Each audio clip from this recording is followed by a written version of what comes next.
ప్రజలారా ఏందంటే మనం ఇన్ని రోజులు నమస్తే తెలంగాణ న్యూస్ పేపరు అది టోటల్గా తెలంగాణ రాష్ట్రానికి అనుకూలంగా ఉంటుందనేటువంటి వార్తలు వాస్తవాలు అనే విధంగా ఉండే, కానీ ఇప్పుడు అదే నమస్తే తెలంగాణ ఇవాళ తెలంగాణ రాష్ట్రానికి ఒక దిక్సూచిగా మారబోతుంది. ఆ నమస్తే తెలంగాణలో వచ్చేటువంటి వార్తలు చూస్తే టోటల్గా కాంగ్రెస్ పార్టీ ఇవాళ అధికారంలో ఉండి పాల్పడుతున్నటువంటి దుశ్చర్యలన్నీ చూపించడానికే ఇవాళ నమస్తే తెలంగాణ పేపర్ మళ్ళీ తెరపైకి వచ్చేస్తుంది. ఇక అదే విషయాన్ని పక్కన పెట్టేస్తే ఇవాళ QV9 న్యూస్ ఛానల్లో మార్నింగ్ న్యూస్లో ఇక్కడ చూస్తున్నటువంటి అంశాలు ఏంటంటే రేవంత్ రాజ్యం పోలీసు లాఠీన్యం. ఎందుకయ్యా ఈ రేవంత్ రాజ్యం పోలీసు లాఠీన్యం ఎందుకు అయిపోయిందంటే జై తెలంగాణ అన్నందుకు 3rd డిగ్రీ ఇచ్చిరట. జై తెలంగాణుడు పాపమా? తెలంగాణ రాష్ట్రంలో జై తెలంగాణ అనడం పాపమా? జై తెలంగాణ అందుకు 3rd డిగ్రీ ఇచ్చినటువంటి వైనం ఇది రేవంత్ రాజ్యము ప్రశ్నిస్తే ఈ విధంగా ఉంటుందన్నట్టు. ప్రశ్నిస్తే మొన్న ఆ జర్నలిస్టు శంకర్ పైన దాడి, ఇవాళ జై తెలంగాణ అన్నందుకు ఈయన పైన 3rd డిగ్రీ ఇచ్చినటువంటి పోలీసులు. ఆ తెలంగాణ రాష్ట్రంలో జై తెలంగాణ అంటే 3rd డిగ్రీ ఇవ్వడమేంది చెప్పు ప్రజలారా మీరు. ఇక ఈ రౌడీ పాలనలో ప్రజలు ఎట్లా బతకాలి? ప్రతిపక్షాలపై పోలీసుల రోకలి బండలు, 12 మంది బీఆర్ఎస్ కార్యకర్తలపై దాడులు, 12 మంది బీఆర్ఎస్ కార్యకర్తలపైన దాడులు జరిపించినటువంటి పోలీసులంట. బెయిలేబుల్ సెక్షన్పై రాత్రిపూట జైలుకు. టాస్క్ ఫోర్స్ ఆఫీసులో బట్టలిప్పి కొట్టిన వైనం హనుమకొండ. ఆగ్రం పహాడ్ జాతర ఘటనపై కానిస్టేబుల్ ఫిర్యాదుతో పోలీసుల ఓవర్ యాక్షన్. జై తెలంగాణ పదాన్ని నిషేధించారా? బాధితులు ఆత్మకూరు ఘటనపై బగ్గుమన్న బీఆర్ఎస్ పార్టీ పోలీసులపై చర్యలు తీసుకోవాల్సింది. కడియం మొత్తానికి చెప్తున్నటువంటి అంశం ఏంటంటే జై తెలంగాణ అన్నందుకు పోలీసులు గింత దారుణంగా దిగిన అంటే రేవంత్ రెడ్డి అసలు నేను ఈ పాలనేంది, ఈ కథ ఏంది? జై తెలంగాణ అనంటే నువ్వు లాఠీ చార్జ్ ఇట్లా కొట్టి 3rd డిగ్రీ ఇవ్వడమేంది? అసలు ఇది ఏం తెలంగాణ రాష్ట్రాన్ని అసలు నువ్వు ఏం చేద్దాం అనుకుంటున్నావు? తెలంగాణ రాష్ట్రంలో ప్రజల్ని ఉంచుతావా, మట్టున పెడతావా? నీ పరిస్థితి ఏందో అర్థమవుతలేదు. పరకాల నియోజకవర్గంలో ఇది జరిగిన ఘటన. పరకాల నియోజకవర్గం ఆత్మకూరు పోలీసులు తీవ్రంగా కొట్టగా తన తొంటిపై అయినటువంటి తీవ్ర గాయాలను విలేకరుల సమావేశంలో చూపిస్తున్నటువంటి బీఆర్ఎస్ నాయకుడు. గిట్ల కొట్టినాక ఏందన్నట్టు పరిస్థితి చెప్పు.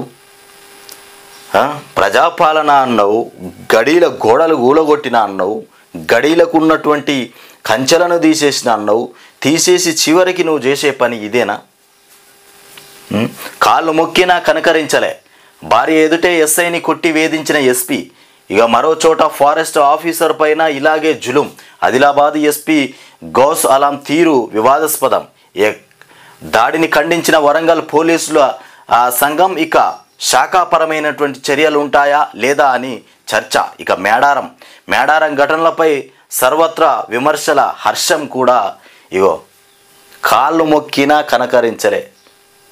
భార్య ఎదుటే ఎస్ఐని కొట్టి వేధించిన ఎస్పీ అట. ఇట్లున్నాయి మొత్తం తెలంగాణ రాష్ట్రంలో మొత్తం దారుణమైనటువంటి దారుణ పరిస్థితులు ఏర్పడుతున్నాయి మిత్రులారా. చూడండి తెలంగాణ ఇంకొకటి, కేసీఆర్ పోయిన తర్వాత పూర్తిగా నీళ్లు గంగమ్మ తల్లి పూర్తిగా అడుగంటిపోయింది. అసలు నీళ్ళే కనబడతలేవే కన్నా చూద్దామంటే. పాతాళానికి పోయినటువంటి గంగమ్మ, పాతాళానికి గంగమ్మ నిరుడితో పోల్చితే 1.5 మీటర్ల తగ్గుదల. నిరుడికి ఇప్పటికీ 1.5 మీటర్లు తగ్గిన నీళ్లు. ప్రశ్నార్థకంగా 30 లక్షల బోరు బావులు. మొత్తం మీద ఒక 30 లక్షల బోరులు బావులు ఒక ప్రశ్నార్థకంగా మిగిలిపోయినాయి. నీళ్ళు ఎక్కడి? నీళ్ళు లేకపోయా. ఉన్న నీళ్ళని తీసుకుపోయి KRMBకి అప్పజెప్పుదామన్నటువంటి ఆలోచనలో ఉన్నటువంటి కాంగ్రెస్ ప్రభుత్వం తెలంగాణ రాష్ట్రాన్ని అప్పుల పాలు అంటే మొత్తానికి అంధకారం చేసేటువంటి పరిస్థితి త్వరలో మీకు ఏర్పడుతుంది. కుర్రో ముర్రో అంటూ కేసీఆర్ ఎప్పటి నుండో మొత్తుకుంటాడు, దళారుల రాజ్యం వస్తుంది, అంధకారం వస్తుంది, జాగ్రత్తగా ఉండాలి ప్రజలారా, మీరు జాగ్రత్తగా ఉండాలి అని చెప్పితే ఇగో ఇదే పరిస్థితి. ఇది ఎక్కడ అంటే నల్గొండ మండలం వెలుగుపల్లిలో నీళ్లు లేక నెర్రలు బారిన పొలాన్ని చూపుతున్న రైతు పొలం నీళ్లు లేక మొత్తం ఇగో ఎండిపోయి పర్రెలు వారింది, నెర్రలు బారినటువంటి నేల. ఇదేనా ప్రజాపాలన?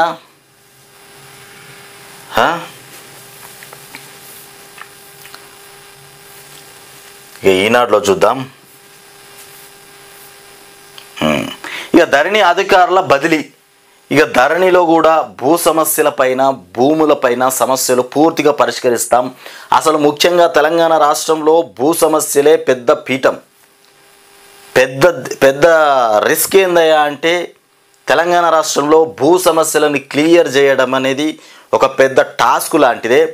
ఈ భూ సమస్యలను పరిష్కరించడానికి ధరణిని తీసిపాడేసి కొత్త ప్రయోగాలు చేస్తున్నటువంటి రేవంత్ రెడ్డి సర్కారు. ఇక ఈ కొత్త ప్రయోగాలలో ఏం చేస్తారు మరి? భూ సమస్యలన్నీ క్లియర్ చేస్తారా? ఇంకా ఎక్కువైపోతాయా? ఆ ధరణి తీసిపాడేసిండ్రు, ధరణిలో పూర్తిగా అన్యక్రాంతమే చేసిండ్రు. ఆ ధరణి పెద్ద బోగస్ అని చెప్పేసినటువంటి మాటలు. ధరణిలో కూడా చాలా వరకు ధరణిలో బడా లీడర్లు కూడా భూములను ఆక్రమించుకున్నారని కూడా చెప్పినటువంటి అంశం. సరే, ఇలాంటి మాటలు చెప్పుకుంటూ వచ్చేసినావు.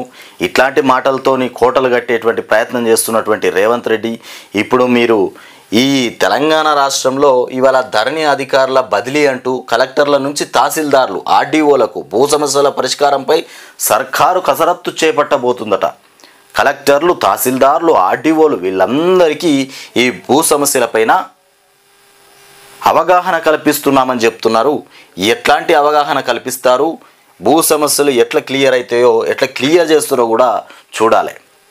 ఇక భూ సమస్యల సత్వర పరిష్కారానికి అందుబాటులో ఉన్న మార్గాలను రాష్ట్ర ప్రభుత్వం అన్వేషిస్తోంది. ఇప్పటి వరకు దరఖాస్తులను పరిష్కరించాలంటే జిల్లా కలెక్టర్ బయోమెట్రిక్ అనుమతి తప్పనిసరి. ఇక తహసీల్దార్ కార్యాలయాల్లో హెల్ప్ డెస్క్లు ఏర్పాటు చేయాలని తాజాగా నిర్ణయించిన ప్రభుత్వం మరింత వేగంగా భూ సమస్యల పరిష్కారానికి తహసీల్దార్లకే అధికారులు అప్పగించేందుకు కసరత్తు చేస్తోంది. ఇక భూ సమస్యలు పూర్తిగా తహసీల్దార్లకే అప్పచెప్పేటువంటి ఆలోచనకు వచ్చిందట ప్రభుత్వం. ఇక ఇప్పుడు తహసీల్దార్లకే కట్టబెట్టాలనేటువంటి ఆలోచనలో ఉన్నది ఈ ప్రభుత్వం. ఇప్పుడు మరి ఏం చేస్తుందో? తహసీల్దార్లకు అప్పచెప్తే మరి భూ సమస్యలు పెరుగుతాయా, తగ్గుతాయా, మళ్ళీ దళారుల రాజ్యం ఏర్పడుతుందా? ఇక మరింత వేగంగా భూ సమస్యల పరిష్కారానికి తహసీల్దార్లకి అధికారాలు అప్పగించేందుకు కసరత్తు చేస్తోంది. కొత్త ROR చట్టం ప్రకారము జిల్లా కలెక్టర్ల ఆధీనంలో ఉన్న అధికారుల్లో ఇక కొన్నింటిని తహసీల్దార్లు, ఆర్డీఓలకు బదలాయించినది. ఇక దీనికోసం జీవో జారీ చేయాలా లేదా సర్క్యులర్ ద్వారా చర్యలు చేపట్టాలా అన్న అంశంపైన నిపుణులు ఆలోచన చేస్తున్నారు. ఇక ధరణి కమిటీ సైతం అధ్యయనం చేస్తోంది. విశ్వసనీయ సమాచారం మేరకు మొదట పెండింగ్ సమస్యలతో ప్రారంభించి ఫలితాలను బట్టి పూర్తి స్థాయిలో అమలు చేయనున్నారు. ఇక ముఖ్యంగా పెండింగ్ సమస్యలు ఏవైతే ఉన్నాయో వీటిని ముందుగా చూస్తారట. ఈ పెండింగ్ సమస్యలు ఏవైతే ఉన్నాయో వీటిని ముందుగా చూసి ఇక అడపా తడపా ఏ రకంగానో ఉన్నాయి తర్వాత చూస్తారేమో. అన్ని కలెక్టర్ల మాత్రమే ఇక అధికారుల బదలాయింపుతోనే 2020లో అమల్లోకి వచ్చిన కొత్త రెవెన్యూ చట్టం ప్రకారం భూ దసరాల్లో మార్పులు చేర్పులు అన్ని కలెక్టర్లు మాత్రమే చేస్తున్నారు. ఇక తీరక లేని విధులు ఉండటంతో వారి స్థాయిలో భూ సమస్యలు దసరాలు పెండింగ్లో ఉండిపోతున్నాయని గుర్తించిన ప్రభుత్వం ఈ విధానాన్ని మార్చాలని నిర్ణయించినట్లు తెలుస్తోంది. ఇక తహసీల్దారు, ఆర్డీఓలకు కొన్ని అధికారాలు అప్పగిస్తే కలెక్టర్లపై పని ఒత్తిడి తగ్గుతుందని, సమస్య పరిష్కారంలోకి కూడా వస్తుందనేటువంటి ఆలోచనలకు వచ్చిండ్రట.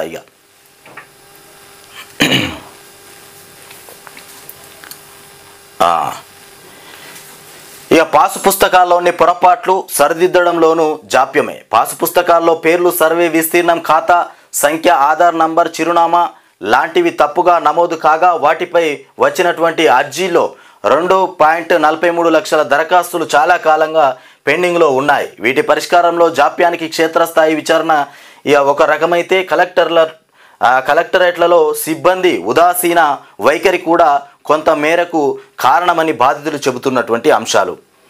ఇక ధరణి ప్రారంభం నుంచి భూ సంబంధిత సమస్యలపై 4.30 లక్షల దరఖాస్తులు రాగా పరిష్కరించనివి ఇక పెద్ద సంఖ్యలో ఉన్నాయి. సాగు భూములను సాగేతర భూములుగా తప్పుగా నమోదు చేశారంటూ దాఖలైనటువంటి వాటిలో 25% పెండింగ్లో ఉన్నాయి. ఎప్పుడూ వ్యవసాయేతర భూమిగా మారిన ఇప్పటికీ సాగు భూమిగా చూపుతున్నారంటూ దాఖలైనవి ఇక 32.44% మైదాన ప్రాంతాలకు సంబంధించిన సమస్యలు 22.72% పెండింగ్లో ఉన్నాయని చెప్తున్నటువంటి అంశాలు ఇట్లా ఉన్నాయి. ఇక ఇంకొకటి ఇక్కడ చూసుకుంటే అరేబియా సముద్ర గర్భంలోని దేవభూమి ద్వారక వద్ద పూజలు చేస్తున్న ప్రధాని మోదీ. మొత్తానికి సముద్రంలో కూర్చుండి పూజలు చేస్తున్నటువంటి మోదీ మనం ఇక్కడ చూస్తున్నాం.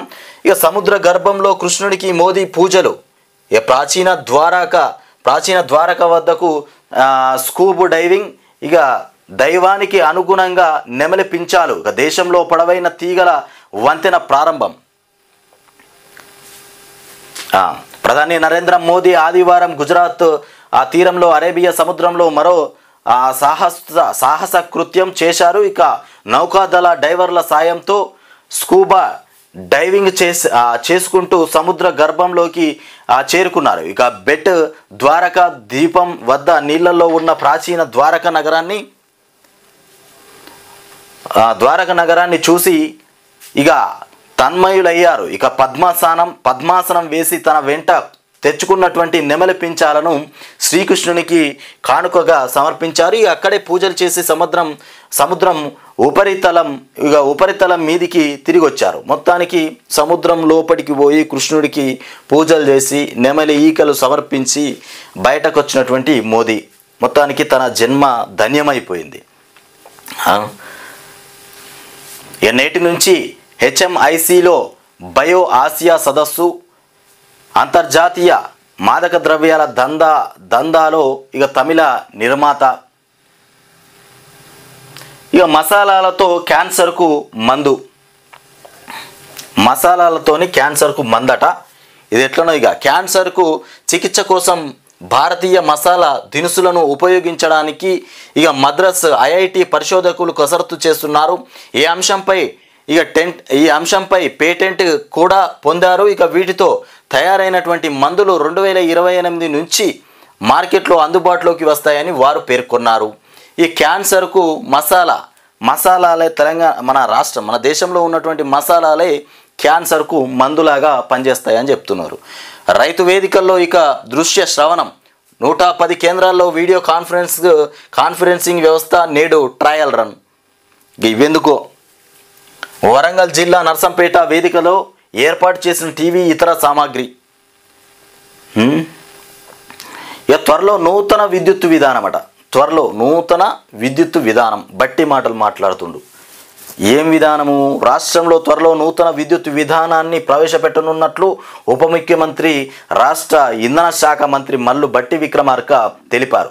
భద్రాద్రి కొత్తగూడెం జిల్లా కొత్తగూడెం రామవరంలో సింగరేణి 56.76 కోట్ల వ్యయంతో నిర్మించిన 10.5 మెగావాట్ల సౌర విద్యుత్ ప్లాంటును ఆదివారం ఆయన ప్రారంభించారు.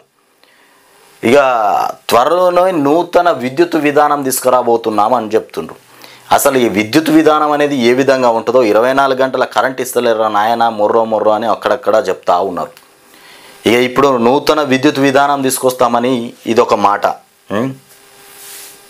కరెంటే సరిగా ఉండట్లేదు, నీళ్లు కూడా లేవు, భూగర్భ జలాలు అడగంటిపోయిన తర్వాత నువ్వు 24 గంటల కరెంట్ ఇచ్చినా లాభం లేనటువంటి పరిస్థితి.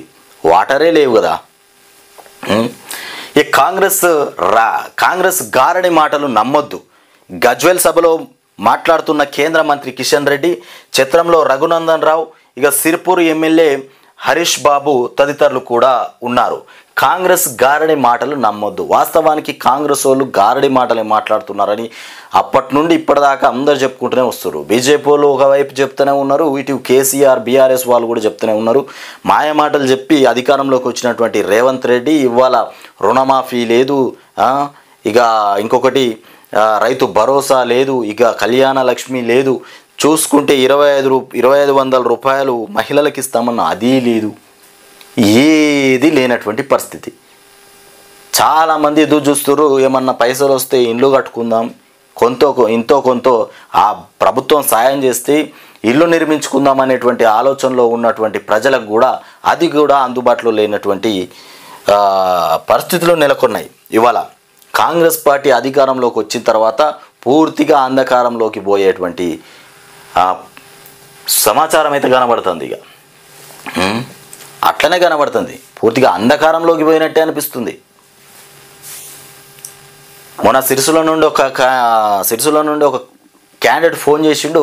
తను చెప్పే మాటలు ఎట్లున్నాయంటే, బీఆర్ఎస్ పార్టీ కేసీఆర్ పోయిన తర్వాత ఇలా రేవంత్ వచ్చిన తర్వాత అసలు మా బతుకులు బాగుపడతాయి అన్నటువంటి నమ్మకమే లేకుండా పోయింది అనేటువంటి మాటలు చెప్పిండు ఆయన. ఇక అబ్బాయిలే పుడుతున్నారు. రాష్ట్రంలోని 78% జిల్లాల్లో మగపిల్లల జననాలే ఎక్కువైపోతున్నాయట. అరే ఆడపిల్లలు దొరుకుతలేరంటే మళ్ళా మగపిల్లలే ఇంకెక్కువ పుడుతున్నారట. ఇక పెద్దపల్లి జిల్లాలో అత్యధికంగా 69% మంది అబ్బాయిలు. యథేచ్ఛగా లింగ నిర్ధారణ పరీక్షలే కారణమనే ఆరోపణలు. ఇక 7 జిల్లాల్లోనే ఆడపిల్లల పుట్టుక అధికం, అందులో 4 ఏజెన్సీవే. ఇక ఇవన్నీ కూడా ప్రైవేటు ఆసుపత్రులు తక్కువగా ఉన్నవే. ఇక వ్యత్యాసం ఇలాగే పెరిగితే యువకులకు పెళ్ళిళ్ళు కష్టమే. ఇప్పటికే యువకులకు పెళ్ళిళ్ళు కావడానికి పిల్లలు దొరకట్లేనటువంటి పరిస్థితి. ఇక ఇక్కడ చూస్తే పూర్తిగా రాష్ట్రంలో అబ్బాయిలే ఎక్కువ పుడుతున్నారట. ఇంకా ముందు పోతే ఇంకా అమ్మాయిలు దొరకలేనటువంటి పరిస్థితి ఏర్పడుతుంది. ఇక టీఎస్ బైపాస్ ఆన్లైన్లో దరఖాస్తులు, ఆఫ్లైన్లో అనుమతులు. ఇక టీఎస్ బీపాస్లో సరైన పత్రాలు లేకున్నా పర్మిషన్లు. ఇక తిరిగి ఆన్లైన్లో నమోదు కాని ఫైళ్ళు ఇక ఆఫ్లైన్లోనూ భద్రపరచకుండా మాయమైపోతున్నాయి. పేరున్న రియల్ ఎస్టేట్ సంస్థలు ఇక డెవలపర్ల బహుళ అంతస్తుల ఫైళ్ళే అధికం. అన్ని అక్రమ అనుమతులు లేనన్న అభిప్రాయాలు. ఇక విజిలెన్స్ విచారణకు ప్రభుత్వం ఆదేశం. హెచ్ఎండిఏ గ్రేటర్ అధికారుల్లో ఆందోళన. ఇట్లా ఉంది. ఇక వైద్య ఆరోగ్య శాఖలో మళ్ళీ డిప్యుటేషన్ల దందా. వరంగా మారిన సర్కారు ఆదేశాలు. గతంలో విభాగ అధిపతులకే అధికారం. తాజా ఆదేశాలతో డిఎంహెచ్ఓలకు ఇక అడ్డగోలుగా దోచేస్తున్నటువంటి కొందరు డిఎంహెచ్ఓలు ఇక ఒక్కొక్కరి నుంచి 1.2 లక్షల వరకు వసూలు చేస్తుండట ఒక్కొక్కరి నుంచి. ఇక డిప్యుటేషన్ రద్దయిన 60% మంది మళ్ళీ వెనక్కి. ఇక రేవంత్ సీఎం అని ముందే ప్రకటిస్తే కాంగ్రెస్కు 30 కూడా వచ్చేవి కావు. ఇలా కాంగ్రెస్ పార్టీ రేవంత్ రెడ్డి ముఖ్యమంత్రి అయిపోతాడని తెలిస్తే ఇవాళ కాంగ్రెస్ వాళ్ళకు 30 సీట్లు కూడా వచ్చేటి కాదు. ఎందుకు వచ్చేటి కావంటే అసలు రేవంత్ ముఖ్యమంత్రి కంటే ముందు ఆ కాంగ్రెస్ పార్టీలో చాలామంది సీనియర్ లీడర్లు కూడా ఉన్నారు. అసలు రేవంత్ రెడ్డి ముఖ్యమంత్రి అవుతాడన్న ఆలోచనతో ప్రజలు ఓట్లేయలే. ఇక నాగర్ కర్నూలు పార్టీ సమావేశంలో మాట్లాడుతున్న కేటీఆర్ 100 రోజులు కాకముందే ప్రజల్లో వ్యతిరేకత ఏర్పడ్డది. పార్లమెంటు ఎన్నికల్లో గుణపాఠం చెబుతారు. 4 రోజులు అమెరికా వెళ్తే కేటీఆర్ ఇక రాడంటూ ప్రచారం చేశారు. అంతరిక్షంలోకి వెళ్ళిన ప్రజలు పిలవగానే వస్తా. 24 ఏళ్ల తర్వాత కారు సర్వీసింగ్కు వచ్చింది. ఇక బీఆర్ఎస్ వర్కింగ్ ప్రెసిడెంట్ కేటీఆర్ వ్యాఖ్యలు చేస్తున్నటువంటి అంశాలు ఇట్లా ఉన్నాయి. ఇక కడుపు నింపేవి కలుపు మొక్కలే కొనుక్కొని మరీ తింటున్న ప్రజలు. ఇదేందో కడుపు నింపేది మొత్తం కలుపు మొక్కలేనట, అవిటి కొనుక్కొని మరీ తింటున్నట ప్రజలు. ఇక గాజాలో ఆహార సమస్య తీవ్రమైపోయింది. ఇక జబిలియాలో గుర్రాల్ని తింటున్న శరణార్థులు. ఇక రంజాన్లోగా కాల్పుల విరమణ. ఇది ఇట్లా ఉంటే ఇజ్రాయెల్ హామస్ యుద్ధం గాజావాసుల ఆకలి కేకలకు కారణమవుతోంది. ఇక ఇజ్రాయెల్పై దాడిలో ఐక్యరాజ్య సమితి, ఐరాస అనుబంధ సంస్థ, UNRWA సిబ్బంది పాత్ర వెలుగులోకి వచ్చాక ఆ సంస్థ కూడా గాజా నుంచి పూర్తిగా వైదొలిగింది. ఇంతకాలం శరణార్థులకు అన్న పానీయాలను అందించిన UNRWA గాజాను వీడడంతో ఆకలి కేకలు పెరిగాయి. ముఖ్యంగా 22 లక్షల జనాభాలో 80% మంది దక్షిణ గాజాలోని రఫాలో ఇక తలదాచుకుంటుండగా ఆ ప్రాంతంలో మొత్తానికి కడుపు నింపేవి కలుపు మొక్కలే వీళ్ళకు దిక్కైపోయినటువంటి పరిస్థితి. ఇక ఎన్నికలు ఉన్నాయి, విచారణకు రాలేను. ఇక సిబిఐ వాళ్ళు కవితకు నోటీసులు పంపించారు కదా, ఏ విచారణకు రావాలి. వాళ్ళకు తిరిగి లేఖ రాసినటువంటి అంశం ఇప్పుడు ఎన్నికలు ఉన్నాయి, నేను రాలేనని చెప్తున్నటువంటి కవిత. ఇక పార్టీ నాకు బాధ్యతలు అప్పగించింది, 6 వారాల షెడ్యూల్ ఖరారైంది, కావాలంటే వర్చువల్గా జవాబులు ఇస్తా, విచారణకు పిలవబోమని గతంలో సొలిసిటర్ జనరల్ హామీ ఇచ్చారు. ఇక అది మీకు వర్తిస్తుంది, నోటీసులను ఉపసంహరించుకోండి. ఇక సిబిఐకి బీఆర్ఎస్ ఎమ్మెల్సీ కవిత రాసినటువంటి లేఖ. మొత్తానికి ఆన్సర్స్ ఇస్తాను కానీ నేను హాజరు కాలేనని చెప్పేసినటువంటి కవిత. ఇక కిషన్ రెడ్డి, సంజయ్, అరవింద్కు టికెట్లు ఖరారైపోయినాయి. కిషన్ రెడ్డికి, సంజయ్కి, అరవింద్కు ఎంపీ టికెట్లు ఖరారైపోయినాయి. ఇక పెండింగ్లో బాపురావు టికెట్ 3 రోజుల్లో 10 సీట్లకు బీజేపీ అభ్యర్థుల ప్రకటన. ఇక బీఆర్ఎస్తో పొత్తు ఉండదంటూ అధినాయకత్వం సంకేతాలు. ఇక బీఆర్ఎస్తో పొత్తు అసలుకే పెట్టుకోమని చెప్తున్నారు. ఇప్పటికైతే 3 టికెట్లు ఇక్కడ కిషన్ రెడ్డికి, సంజయ్కి, అరవింద్కి ఇచ్చిండ్రు. ఇంకొక 10 సీట్లకు బీజేపీ అభ్యర్థుల ప్రకటన కూడా చేయబోతుంది ఇక త్వరలో.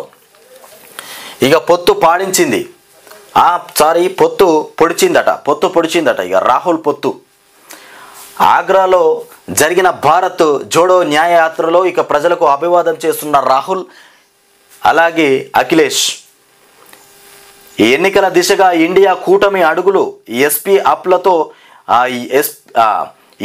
అప్లతో ఇప్పటికే కాంగ్రెస్ పొత్తు ఖరారు. ఇక ఇతర పార్టీలతో చర్చలు, త్వరలో ప్రకటన. ఇక బెంగాల్లో 5 సీట్లు ఇవ్వడానికి దీదీ సుముఖం. ఇక బీహార్లో 28 నిష్పత్తి 28-6-6 ఫార్ములా.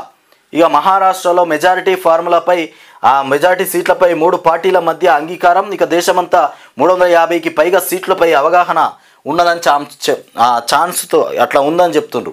350కి పైనే దేశమంతా కలుపుకుంటే సీట్లు వస్తాయన్నటువంటి ఆలోచనలో ఉన్నారు రాహుల్ గాంధీ. ఇక గురుకుల టీజీటీ ఫలితాల వెల్లడి.